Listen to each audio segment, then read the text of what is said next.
Ya, terima kasih sekali atas waktu yang telah diberikan oleh saudara saya, Mas Sulistyo. Baik, untuk sebelum saya mulai, sambil menyiapkan dulu untuk Bu Inaya, Bu Asti untuk mempersiapkan presentasinya, diminta tolong dibukakan karena saya menggunakan ini ya, ada untuk laptop. Baik, sambil menunggu screen-nya keluar, terlebih dahulu mengikuti jejak Didik dan Pak Wandi, saya akan membuat pantun juga ya. Baik. Share guru keluar, ayo naik becak. Pasti hati senang, senyumnya ikhlas. Mari kita semua belajar nilai-nilai guru penggerak untuk diaplikasikan nyata di dalam kelas kita, di dalam kelas. Nah, ya, itu ya. Itu aja. Kemudian mari kita langsung saja untuk kesempatan kali ini hasil diskusi kami kemarin yang begitu ya tidak alot tapi menarik itu ya, karena saling menyupport, saling mendukung, yaitu tentang nilai-nilai dan peran guru penggerak ya. Kami semua seperti yang disampaikan oleh Mas Sulistyo bahwa kami berempat, saya Irfan dari SD Nisang 1, kemudian Mas Sulis dari SD Ndombo 1, kemudian Bu Asti dari SMA Negeri 1 Ibu Inayatul Ulia dari SD Sidomulyo 1 Nempet ya. Kami berjauhan tetapi dekat di hati karena kami bisa berkolaborasi di sini ya. Terima kasih sekali untuk teman-teman ya. Baik, untuk nilai-nilai sebagai guru penggerak tadi disampaikan yaitu ada 5 ya, yaitu mandiri. Itu harus kita miliki ya, karena mandiri merupakan bagian dari hidup kita. Kalau ingin terus eksis maka harus selalu belajar ya, belajar sepanjang hajat, belajar sepanjang hidup ya, sampai titik penghabisan ya, sampai akhir tetap kita harus selalu belajar apapun ya, dalam bentuk apapun, bisa dari sekeliling kita. Kalau di sekolah ya tidak hanya dari rekan guru, dari murid pun kita juga perlu belajar ya, karena mungkin hal-hal yang kecil tersebut bisa menjadikan lebih mudah dalam kita memberi pelajaran pada mereka. Kemudian tentunya yang kedua bisa memotivasi untuk mengembangkan diri ya, seperti tadi ya, kita harus bisa, kalau dari dalam diri enak karena yang motivasi diri sendiri. Kalau memang mau ya kita jalankan, kalau enggak kan berarti tidak. Jadi ini keberhasilan tergantung dari diri kita sendiri ya.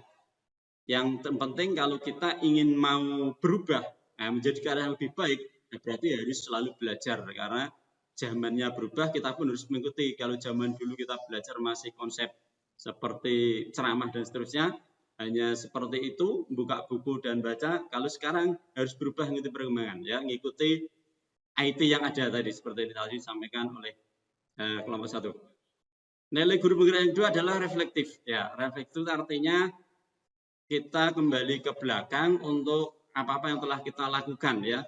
Kita harus bisa merefleksi diri, bisa melihat pengalaman yang kita lalui ya, pengalaman sekarang, pengalaman yang kemarin untuk pembelajaran sekarang, pengalaman sekarang untuk pembelajaran yang akan datang. Jadi harus kita bisa analisis, bisa kita rancang ulang untuk kedepannya, pasti menuju yang arah lebih baik. Dan tentunya di sini yaitu untuk pembelajaran pada murid ya. Jadi untuk keinginan murid kita penuhi melalui reflektif ya.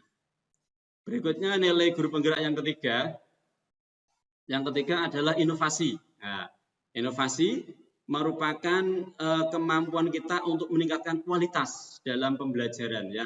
Banyak sekali ragamnya. Tadi disampaikan tentu kalau sekarang ya IT-nya ditingkatkan dengan menggunakan IT sebagai media tambahan ya, artinya penyanding untuk mempermudah proses pembelajaran. Jadi IT ini kita gunakan untuk mempermudah proses pembelajaran, mudah diterima oleh siswa kita. Dan tentu siswa bisa menerapkannya ya, bisa menerapkannya. Untuk inovasi banyak sekali yang bisa kita lakukan ya, karena untuk inovasi bisa kita lakukan zaman sekarang ini mandiri bisa ya, misalkan tidak masuk dalam kelompok praktisi, secara mandiri bisa, yaitu dengan contoh diantaranya adalah yang gampang ya, nanti kalau mencari ilmu lewat YouTube-nya, itu yang paling gampang menurut saya seperti itu ya. Baik, untuk yang nilai guru penggerak yang keempat adalah kolaborasi. Ya. Kolaborasi itu artinya kita bersama-sama dengan orang lain, ya, memiliki saling ketergantungan, saling melengkapi, saling mendukung untuk mencapai suatu tujuan yang kita inginkan. Ya, jadi harus bisa bersanding, harus bisa saling mengisi. Yang penting tujuannya tercapai. Jadi misalkan satu guru memiliki kompetensi yang kurang, nanti bisa diisi oleh guru yang lain. Ya, seperti salah satu video yang saya unggah kemarin, yaitu merupakan juga bentuk dari kolaborasi saya, ya, untuk mencapai tujuan pembelajaran yang lebih baik seperti itu. Karena kalau kolaborasi pasti nilainya lebih bagus daripada sendirian. Nah, seperti itu ya. Yang kelima, yang berikutnya adalah berpihak pada murid. Nah, ini adalah gongnya. Nah, dari beberapa nilai guru, beberapa nilai tadi yang disampaikan di atas, semuanya berorientasi berpihak pada murid. Karena kita sebagai guru, maka harus mengutamakan kepentingan murid. Apa proses belajar yang diinginkan mereka, bagaimana caranya, kita buat senyaman mungkin agar tujuan pembelajaran yang kita inginkan akan tercapai. Ya, jadi kita juga sebagai fasilitator, ya, fasilitator juga untuk keberlangsungan proses pembelajaran berlangsung dengan nyaman, ya, berlangsung dengan nyaman, bermakna, ya, yang penting bermakna, akhirnya enjoy sehingga mereka paham endingnya seperti itu. Itu untuk berpihak pada murid seperti itu. Memang orientasinya seperti ajar di Wantoro yang memang harus berpusat pada murid zaman sekarang seperti itu. Jadi murid kita beri banyak kesempatan untuk mengeluarkan, mengeksplorasi kemampuan dirinya. Ya. Jadi kita guru sebagai fasilitator saja. Baik, setelah kita memiliki nilai-nilai, pada intinya nilai 5 tadi itu pasti kita sudah memilikinya, ya. Tinggal kita mencari atau menumbuh kembangkan salah satu di antaranya biar menjadi ciri khas kita, itu juga akan menjadi lebih baik lagi. Berikutnya adalah peran kita sebagai guru itu ada 5, yaitu menjadi pemimpin pembelajaran, kemudian menjadi coach bagi guru lain, mendorong kolaborasi, mewujudkan pimpinan murid, dan menggerakkan komunitas praktisi. Nah, lalu seperti apa kita bisa menjadi pemimpin pembelajaran? Nah, seperti apa? Ya tentu menjadi pemimpin pembelajaran. Nah, jadi pemimpin pembelajaran itu sudah dicontohkan, ya, melalui filosofinya Bapak pendidikan kita Hajar Dewantoro, yaitu melalui Among, ya, melalui Among, ya. Among itu kita menjadi contoh bagi mereka, menjadi suri teladan bagi mereka. Jadi apapun yang ada di diri kita sebaiknya bisa dicontohkan pada siswa secara mudah, dari penampilan kita, ya, dari pakaian itu bisa menjadi contoh, kemudian sikap kita, tutur kita, nah itu harus benar-benar baik di hadapan siswa, karena dengan siswa melihat seperti itu maka secara otomatis akan tertanam dalam benaknya sehingga akan mengikutinya, karena memang kalau di sekolah yang dilihat adalah kita, bapak ibu gurunya, ya, jadi harus menjadi among bagi mereka, ya, dalam kesehariannya, dalam proses pembelajarannya, dalam penilaiannya, pemberdayaannya, dan semuanya itu menjadi pemimpin pembelajaran di kelas. Ya. Yang berikutnya adalah untuk implementasi atau kontribusi dalam kegiatan mandiri, yaitu ya seperti tadi kita harus bisa memotivasi diri sendiri untuk selalu berkembang menjadi lebih baik dengan cara tentunya ya secara mudah mengikuti pelatihan, mengikuti diklat, mengikuti workshop, dan alhamdulillah sekarang menurut saya lebih enak daripada zaman dulu-dulu. Mengapa? Karena zaman sekarang banyak sekali diklat, workshop diadakan secara online. Sehingga kalau kita mau, ya kita ikut saja. Kalau dulu kan susah, misalkan dulu itu selalu penunjukan. Jadi kalau saya sebagai guru junior, orang dikirim-kirim, tidak dikirim-kirim, ya, karena tidak ditunjuk-tunjuk. Nah, yang ditunjuk pasti yang senior-senior, itu yang pertama. Dari pengalaman itu, yang kedua biasanya yang dekat, ya, yang dekat sama yang atas, ya, yang udah dekat ya udah malah. Padahal kalau orang-orang seperti orang yang menjadi guru penggerak ini biasanya low profile, ya, low profile, ya orang untuk diutus-utus, sehingga kalau zaman sekarang wah sungguh luar biasa, enak sekali kita bisa online. Gimana kita menginginkan ya kita langsung jalan saja. Jadi seperti itu mandiri kita luar biasa. Alhamdulillah seluruh rekan di sini wah semuanya luar biasa. Baik, untuk yang ketiga kegiatan reflektif. Kegiatan reflektif ya, reflektif itu artinya seperti tadi merefleksi ya, merefleksi kegiatan yang telah selesai kita lakukan. Misalnya dalam selesai pembelajaran dengan cara menggunakan yang paling mudah emoticon ya, emoticon dalam bentuk ditempelkan dalam stick itu ya, emoticon yang senang, kemudian yang atau dalam rentang 1 sampai 4 juga boleh, dengan gambar itu yang palingnya ini dalam gambar ya, yaitu dalam gambar emotion senang dan emotion sad sedih ya, seperti itu. Kalau tidak seperti itu ya berarti dengan cara mengungkapkan langsung ya, bagaimana pelajaran hari ini ya, kita tanya jawab secara langsung dengan siswa ya. Namun demikian saya kadang-kadang jika tidak seperti itu saya melakukannya melalui bukti YouTube tadi ya, saya sudah meng-share ke grup ya, yaitu bisa juga untuk refleksi karena bisa melihat oh seperti itu waktu saya terangkan pelaksanaannya. Untuk sebagai seorang guru bisa lebih mudah merefleksinya juga karena gambarnya itu nyata, masih ada terlihat. Nah, jadi mungkin itu refleksi tambahan dari saya yang untuk enaknya diantaranya seperti itu. Berikutnya kontribusi dan selanjutnya adalah di inovasi. Nah, inovasi berarti tadi dengan kita mandiri sudah punya keahlian dari diklat workshop, maka kita menciptakan pembelajaran yang menyenangkan, menciptakan media yang menyenangkan. Di antaranya apa? Ya, gampang sekali.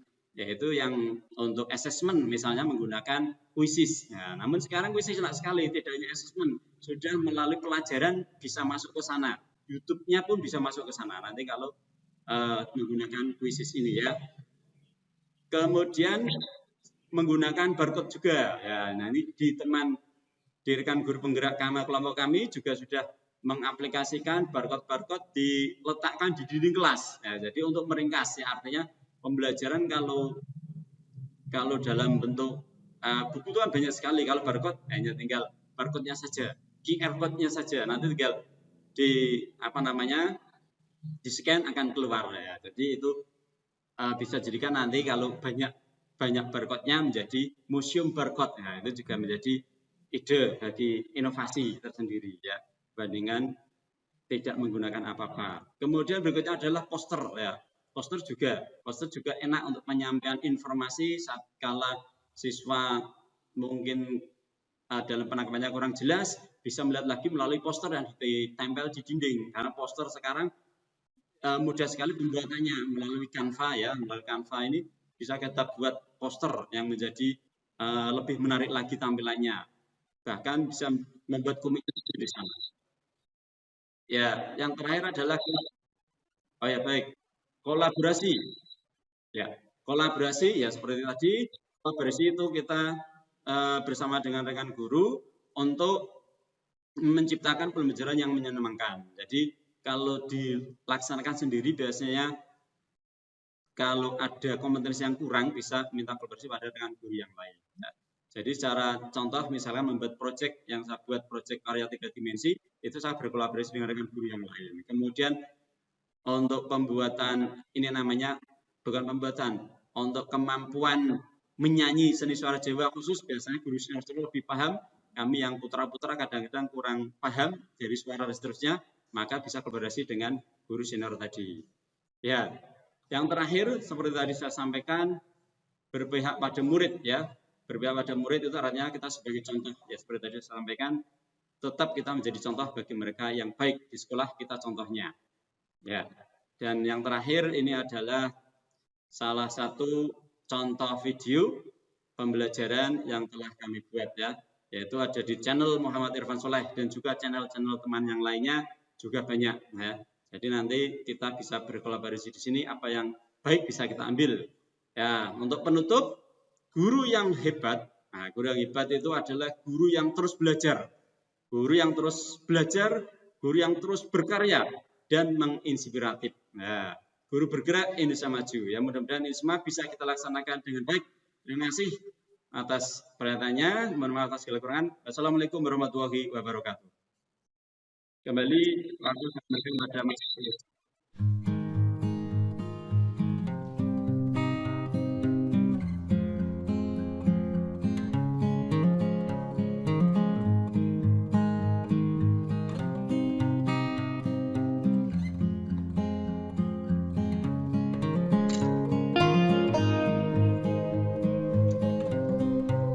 Wah, alhamdulillah teman-teman sudah jelas semua ini rupanya, karena sudah mengerjakan semua. Tidak ada pertanyaan Pak Didik ini.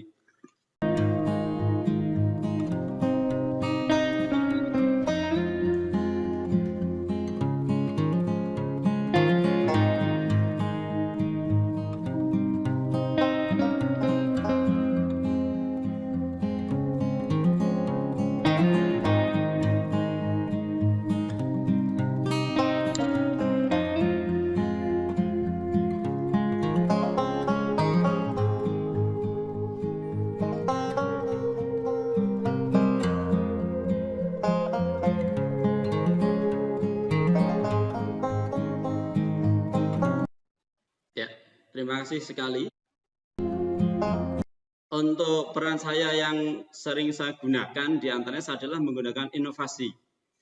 Jadi pembelajaran yang selama ini menurut saya biasanya sebelum zaman era online ini menggema ya, itu hanya konvensional terus. Bahkan waktu PJJ kemarin juga masih banyak yang konvensional, terlebih guru senior. Maka saya menggunakan inovasi melalui YouTube. Jadi saya menggunakan beberapa inovasi saya ungkapkan ke YouTube. Ada yang saya tuangkan ke blog pun itu nanti juga masuk ke YouTube juga. Yang saya tuangkan melalui ini tadi kuisis di YouTube juga ada. Yang saya tuangkan di Word ya permainan Word apa namanya? Itu juga saya tuangkan di YouTube. Jadi inovasi saya ini kemudian secara langsung saya sebarkan melalui grup di sekolah dengan pihak wali murid saya berikan, ke sekolah saya berikan, grup kakak saya berikan. Dan itu nanti secara laun dan lambat laun mereka akan tahu dengan sendirinya kemudian bertanya. Dan alhamdulillah tetap bertanya ikut belajar pada saya. Ya, jadi artinya di sekolah kami, di sekolah saya ini SD 1, kalau mereka ada yang kurang jelas tentang pembelajaran misalnya ini, nanti saya akan membimbingnya, ikut membimbingnya. Dan dalam hal ini pun saya sudah juga melakukan inovasinya ini, coach bagi orang lain, yaitu berbagi secara langsung. Jadi secara tatap muka saya sampaikan, kemudian pakai Zoom, Google Meet juga sudah saya bagikan, juga data filenya saya lempar ke YouTube. Nah itu yang saya sampaikan, yang saya berikan seringnya adalah inovasinya. Jadi siswa-siswa alhamdulillah kalau masalah ilmu IT-nya mengenal, walaupun belum diaplikasikan, tapi mengenal dulu. Nah, kalau sudah mengenal mereka suka, insya Allah kedepannya akan menjadi lebih baik lagi. Terima kasih, itu yang saya terapkan di sini.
Baik, terima kasih. Reflektif di sini tadi keinginan siswa seperti ini. Jadi dalam kelas ini, dalam pembelajaran di kelas ini ya, sebagai contoh itu pengelolaan kelasnya.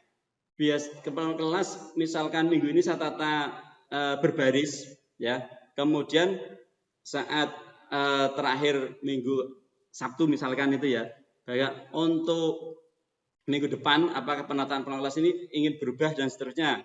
Kemudian mereka minta berubah saja, berubah bentuk U, ya kita akan fasilitasi. Jadi berubah bentuk U. Kemudian misalnya mereka juga berubah bentuk L, kita fasilitasi. Jadi keinginan siswa kalau memang bisa kita laksanakan, kita laksanakan. Ya, biar menjadi nyaman dalam pembelajarannya. Itu Mas, terima kasih.